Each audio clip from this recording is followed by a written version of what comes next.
ఒకరోజు జగన్మోహన్ రెడ్డి గారు సాయిరెడ్డి గారికి ఫోన్ చేసి ఇలా షర్మిలమ్మ ఈ విషయాలన్నీ బయటపెట్టింది,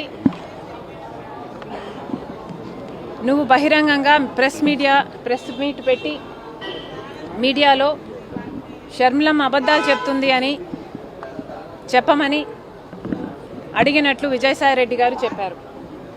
దానికి విజయసాయిరెడ్డి గారు సమాధానం చెప్పారంట, అలా ఎలా కుదురుతుంది సార్,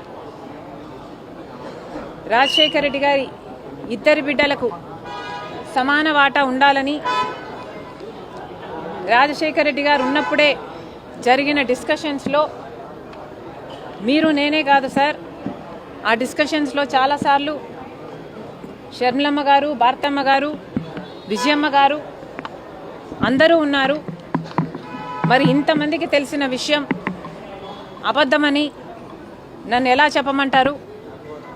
నా వల్ల కాదు, ఈ ఒక్కసారికి ఈ ఒక్క విషయంలో నన్ను వదిలేయండి అని బ్రతిమాలుకున్నారట. దాంతో జగన్మోహన్ రెడ్డి గారు తర్వాత రోజుల్లో అదే విషయాలను సుబ్బారెడ్డి గారి చేత ప్రెస్ మీట్ పెట్టి చెప్పించడం జరిగింది.